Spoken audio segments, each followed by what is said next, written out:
Hello, and welcome to Say Hi to the Future, a podcast aimed at highlighting the human side of human ingenuity, clever, inventive, and original thinking. My name is Ken Tencer, CEO of Spyder Works, a leading business consultancy for mid-market organizations and entrepreneurs globally, and your curator for Say Hi to the Future. My guest for today is Professor Tom Gattis, the current Dean of Undergraduate Studies at the Columbus College of Art and Design, and a former professor and chair of the Industrial Design Group at the Savannah College of Art and Design. At both CCAD and SCAD, Professor Gattis was a principal architect for a transformational project-based learning model where students completed work for such companies as Dell Computers, Airstream, JCB, VTech, Honda, Hobiecat, Kids2, and Newell Rubbermaid. He is co-author of a Master's of Design in Integrated Design at CCAD and responsible for launching programs in marine design, interaction design, design management, service design, and design for sustainability at SCAD. Additionally, he established study abroad opportunities in Europe, Asia, Central, and South America. Tom is joining me today to chat about the future of learning and the ways in which educational institutions and individuals are developing new ways to learn more effectively. Thank you for tuning in, and I hope you enjoy the show. Dean Gattis, welcome to our show today. Thank you, Ken. How are you? Good, good. You know, Tom, you and I have known each other for quite a while now, and we met in a very old-fashioned way. I think it was around 2009 or 10. Just after I wrote my first book, I took an actual physical book and I sent it down to you in Savannah. I was going down on vacation to Hilton Head. I had read so many amazing things about the Savannah College of Art and Design and the Design Management Masters, and you were at the center of it all. What was going on then? Wow, you know, it's just this really innovative time for us at the college there. Lots of opportunity to build new programs, attracting more students, you know, trying to grow the college. And we were doing all kinds of crazy stuff, some of it better than others, obviously, but, you know, it was a great time to come and visit us. Now, I remember that distinctly, that, you know, here's this Canadian guy, what's he doing in South Georgia, literally at the end of the road. And, you know, it was great. It was the beginning of a long and beautiful friendship, some might say. There you go. And I was really taken by your design management students, an incredible understanding of the melding of business and design and human-centric thinking. What made you go there? Because really, I talked to a lot of other colleges. You guys were certainly ahead of the game on that. Yeah, you know, it was the vision of one of our faculty, a guy by the name of Bob Fee that you obviously know now. And, you know, we started with what we called Bob's Manifesto. He wrote this really long document about why we should do this and what it would be like, and kind of convinced the rest of us to join the party. And we were really being innovative. We were really sort of pushing the bounds of normal kind of design education, and, you know, trying to create new opportunities for our students and for our faculty as well. And that was one of the early programs that we built. It was exciting times, to be honest with you. Never a dull moment. Yeah. What also struck me was a lot of it was project driven with major companies. And tell me about that, how that got started and what the students took away. Because when I spoke to them, they just had this incredible grounding of the real world rather than the studio, if you will. Well, we realized that they needed that experience, that they couldn't get that, you know, we were trying our best to simulate as close as possible a real world experience. That's really what it was about. Mm-hmm. And, you know, you can't do that with just an internship or you know, something sort of traditional. So we doubled down on what we called the live sponsor project, where we would bring in these incredible companies, get them to work with our students, real problems to solve, real deadlines to meet, real market constraints to consider, and allow them to be innovators and creative problem solvers.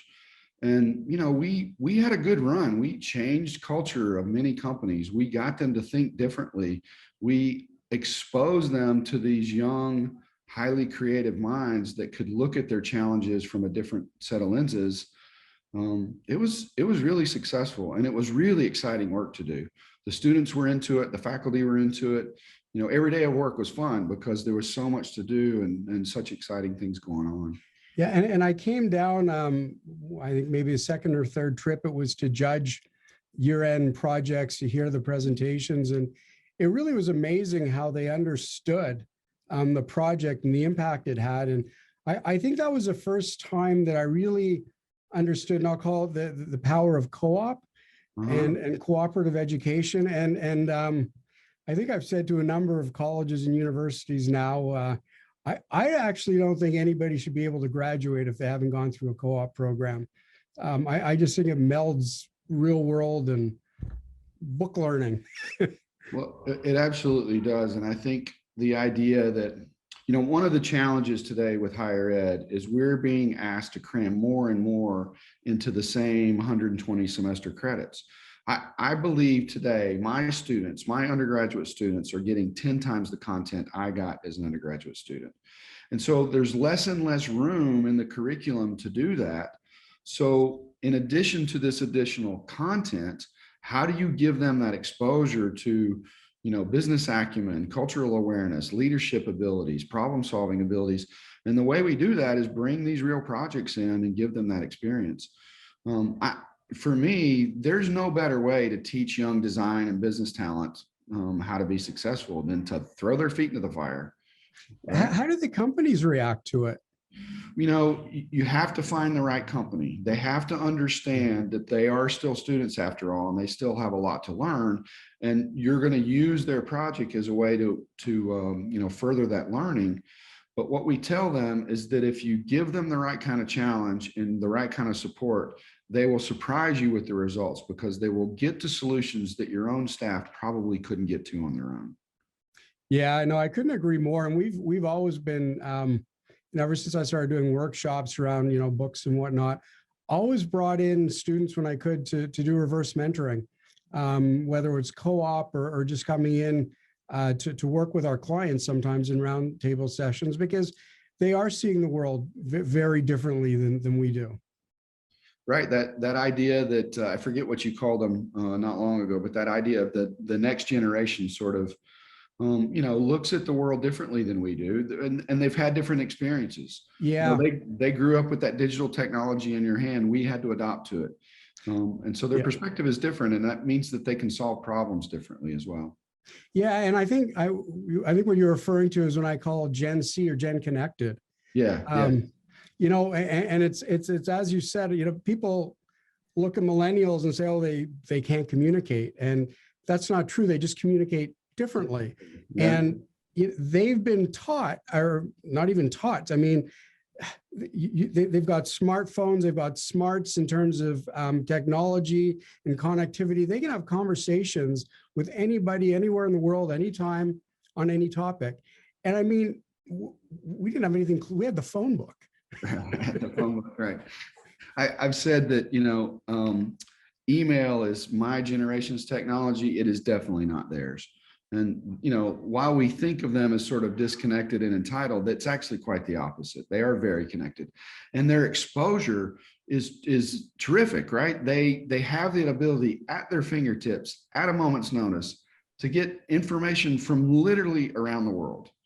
Yeah. We didn't have that, right? I remember spending hours in the library trying to figure things out. They can get it now in an instant.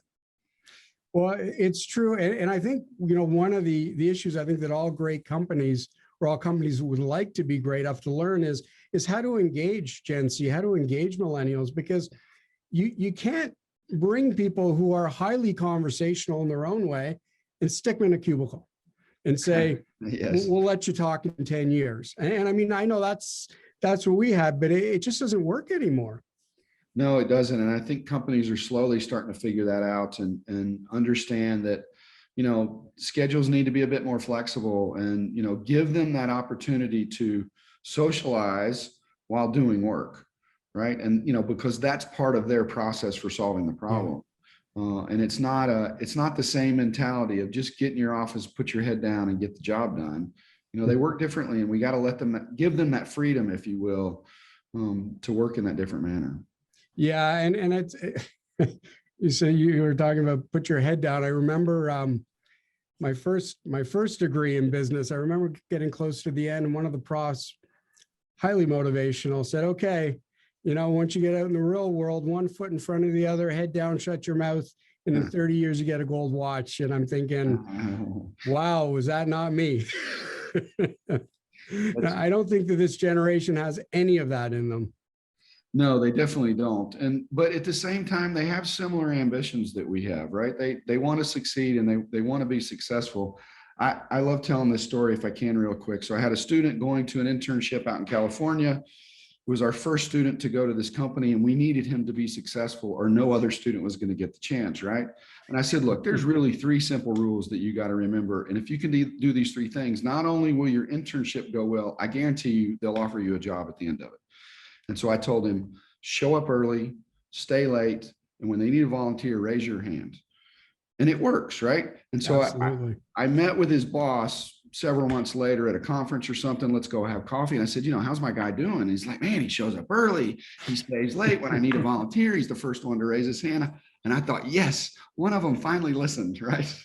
Oh, amazing. Amazing. And I know you do a lot of, we'll say, coaching or whatnot. Do you want to tell us a bit about your shift camps and what you've been achieving there? Sure. So we started Shift Camp back in 2013 with this idea that we couldn't do all of this stuff inside the classroom. We needed to get them out of that environment to allow them to explore and try things. And, positive failure is a really powerful idea. And so we started these camps. We take them into the woods. We put them in tents. We're cooking over the fire in some cases. We're giving them these crazy challenges to solve, and we're putting them in teams. And what we're really doing with them is we're helping them build their professional network, right? We're the beginnings, if you will, of that professional network. And I tell them often that, my professional network is rather large, but the most important pieces of it were those connections that I made when I was in college. And those are the ones I often still lean on today.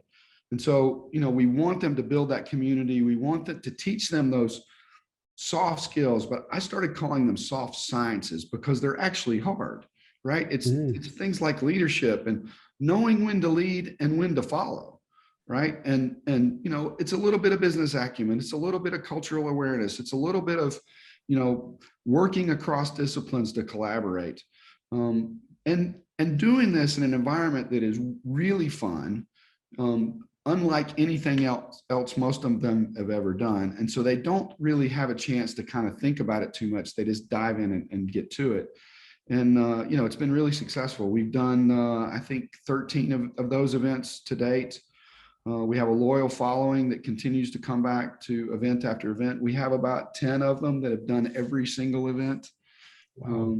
And, it's great fun. We have a small team of volunteers that make all this happen. And we rely on the generosity of some donors to make it happen. It's great fun. I highly encourage it. And we've had to stop during the pandemic, but we are going to go again in June of this coming year. So, no, that sounds great. And there seems to be a bit of a theme in what we're talking about, and it seems to be learning versus education, if you will. Education being the old model where everything is talked out to you from the lectern, and learning being this ongoing process of just discovery.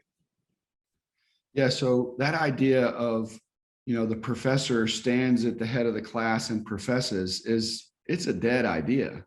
Mm-hmm. So, if you walk into any of my classes or my colleagues' classes today, it's a dynamically live dialogue, right? It's the faculty member asking questions, the student sharing opinions, discussion, sometimes heated discussion even, debating topics and throwing out ideas and having them brainstorm on those and, come to the best possible solution. But it's a very dynamic learning environment, and it is definitely not that old teaching model that you're referring to. It also means, from a faculty member, you have to be on your toes. You better be prepared, but you're going to have a lot more fun. So you're saying my profs weren't prepared with all those overheads and Well, sure, I'm but kidding. how much of that do you actually remember today? Okay, next question. No, and you're right. I mean, some of you take away, and it was funny because one of my first bosses, he came from venture capital, owned the company, and he sat down and he said, you know, I'm like you. I've got my master's. I've got this. I got that.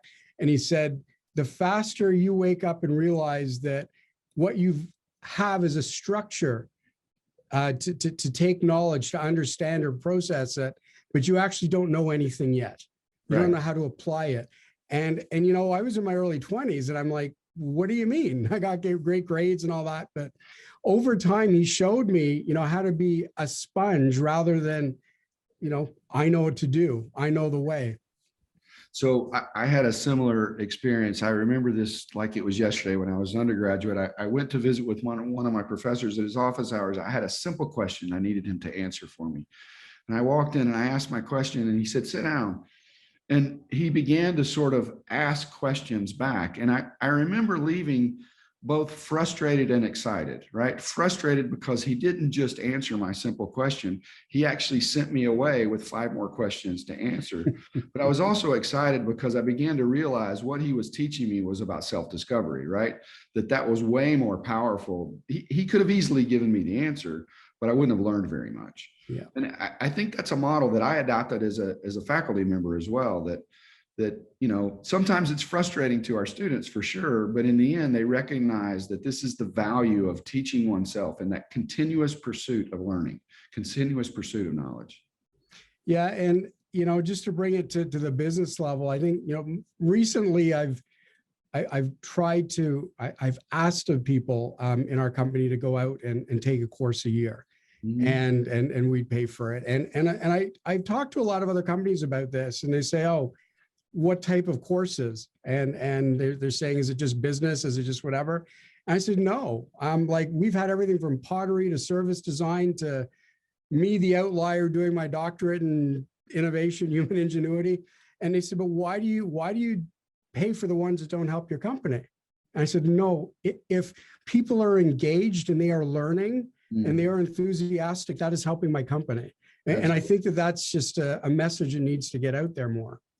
Absolutely. You know, we bring in a lot of sort of corporate education clients, you know, that want to do things. Sometimes that is this, hey, can we have a painting class? You know, can you teach us how to oil paint? Because it's not, sometimes that's about, you know, we need to build community in the team or, you know, we need to get them all on the same page. Other times it is rather serious content, but I think that the value of helping them understand that learning is a lifelong pursuit, no matter what that is going to be valuable for them. Yeah. So I'm up to learn anything but pointillism, Tom. Anyway, for those who are listening who don't know what it is, look it up. Yeah. It'll drive you nuts, but it's one heck of a skill. So, you know, we're talking about learning, we're talking about education. You're at the Columbus College of Art and Design. Many of your courses, highly tactile. Talk about the elephant in the world in the last 18 months. No, I will curb my language so I don't curse here, but you know, what a terrible, miserable experience this has been, quite honestly. And to take, you know, ceramics and painting and model making and CAD and, you know, the list goes on and try to turn those into virtual experiences. Trust me when I say it's really hard.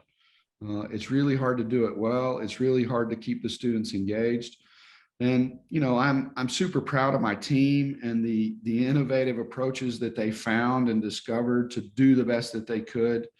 And we, you know, deployed technology and, you know, gave them all kinds of resources.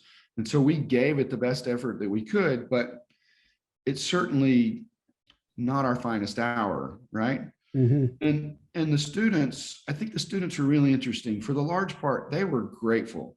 They were happy that we were trying and we were doing what we could with them, particularly at the beginning. But I think they also recognize it's not quite the same. So what's interesting, Ken, I'm here this weekend. We have a group of 100 rising sophomores that spent their last year studying virtually. They haven't been on our campus. They haven't seen their faculty face to face, and it's only on Zoom. They arrived yesterday. The joy and enthusiasm in this group of students, they're finally face to face. They're finally on campus. They're finally, getting to meet their classmates and their faculty members. And they're overwhelmed with it all. And really quickly, we have one of our ceramics teachers teaching them a little bit about ceramics today. And one of the students said to one of the other faculty members, "I finally feel like I'm an art student." Oh, warms my heart, right? Finally it's happening. And so it's a great event. It's been super fun so far. And we got a long weekend ahead of us. So that sounds great. It sounds fun for the weekend to come. What's amazing, and I mean, it's hard to, I'm always careful with my words because the last 18 months have been horrific on just about every human level. What I do find though, and I think you alluded to it there, is a heightened sense of appreciation that we might have for when things are normal or regular. A heightened sense of ourselves in the sense that change, I mean, traditionally the numbers say that 70% of change efforts fail, and even worse when it's transformation or transformative projects. But every single one of us learned how to change on a dime in the last year. Well, we really didn't have a choice. And I remember distinctly the day after my birthday, March 9th, 2020, governor shut the state down. We were on spring break at the moment. We extended spring break by a week. And in those 10 days, we propped up an entire curriculum in a digital format. And because we didn't have a choice, right? It was that line in the sand. And, the provost, my boss, said to me, "Figure it out, get it done." I began to describe it as this round puzzle that encompasses my entire dining room table, and every piece is black, right? Yeah. But what was interesting about it is I also began to relish the design challenge that it had, right? So, me, I love the go big or go home moments, and that idea that I could sort of, all right, I got to figure this out and put all of these puzzle pieces together. And how are we going to do this in a way that gives our students the best opportunities and the best chances? And again, the team rallied and they did amazing things, and we threw resources at them, and we did learn a lot in that process. And I think that's an interesting aspect too, is that we learned that it was possible, and that while we didn't do it at our best at the beginning, over the next 18 months, as you say, we got pretty darn good at it. And so now we know that we can deliver this kind of education in an impactful way. It's probably more resourceful, right? It's more efficient. We can deliver more content for a lower price even. Not that it's all about the price, but that idea is that, it's not going away. It's going to be around for a very long time. We're going to continue to use that and those techniques, even if we're still having them face-to-face on campus for those tactile, skill-based classes. Yeah. The one thing I haven't been able to crack in the last year, and I'm not sure it quite is a notion of digital serendipity. I just find that, I mean, we're in a field where, again, like yourselves, even though it's consulting, we love the low tech boards. We love the Post-its. We love to be tactile and to move things around. There's a serendipity involved or inherent in groups that think and congregate, together. And I haven't seen anyone say, "Oh yeah, digital serendipity, I nailed that." Yeah, I agree. And I think one of the things that we miss is, those moments in class. Now, I've had this happen to me numerous times. So you've planned for the day, for the class day, you have some lecture content or some discussion or some things they're going to work on. But at some point in the middle of that, a student raises their hand, ask a question that you were totally unprepared for, but somehow now it's really important. And so, that often leads you down a rabbit hole even of, well, let's figure it out and let's talk through it. Those moments are gone in a digital environment. Yeah. And they're really, really, really hard to replicate in a digital platform. The other thing that we've discovered is particularly in those highly skill-based classes. So drawing, for example, Right. the professor typically gives some sort of demonstration, and you can do that over a digital platform, no big deal. But what you've lost is you looking over the shoulder of the colleague next to you and saying, oh, that's what the teacher meant, right? Mm-hmm. Those moments are lost too. And that's really hard to replicate as well. I think that's how I got through university, though, looking at it. So absolutely important. Now, let's plug our event, Tom. We've been planning to do something like this for a long time. We were planning to do it pre-pandemic. We had a date, we had a time. Coming up November 12th in Columbus at the Columbus College of Art and Design, Say Hi Columbus. And that's where we're bringing this whole platform of Say Hi to the Future, human ingenuity, clever, inventive, original thinking to life in a day of discovery for business and students. It'll be cultural, it'll be any, we're putting together so many topics because I think you and I agree that, looking at the future, there's so many more interdependencies in how we think, how we work, how our lives are going to evolve. Let's bring people together in a room and understand how to make anything possible. Yeah, I love that idea. And, you and I have been talking about this for a long time, along with a few other team members. And, to finally see us making some progress and moving the needle is exciting. That idea of bringing in professionals, students, thought leaders, et cetera, get them around the table, get them sort of discussing what is the future of business and learning and healthcare and digital and all of that is a pretty exciting moment. And, I'm really excited about the speakers we've been talking about, the folks we're trying to, convince to come and be a part of this, and the moments where we can sort of have some workshop content to tease it all out. It's going to be great. And I'm excited that we're doing it on my campus. Oh, me too. And again, as you said, the flow of the day from high level thinking through to people who've actually executed, some of the local incubators, to the afternoon, learning how to apply your ideas, how to make them real. I mean, I think one thing we've always seen eye to eye, myself as an entrepreneur, if you can't take that brilliant idea and commercialize it or bring it to life. And again, it can be in medicine, it can be in culture, it can be political affairs, business, it doesn't matter. But having the idea and not bringing it to life, to me, it's just leaving a great opportunity on the table. And I just hope that after the 6 or 8 hours, people, they'll get bitten by that same curiosity bug that I think we share. Yeah, I think what's interesting about you and I and why our friendship has lasted this long is, while we may come from different worlds, our common bond is this idea of creative innovation, right? Trying to solve the world's problems. And as you say, that thinking model can be applied no matter what the subject is. Yeah. Yeah. Yeah. And just, to finish up, and it goes back to one of your comments before about how much more we're learning.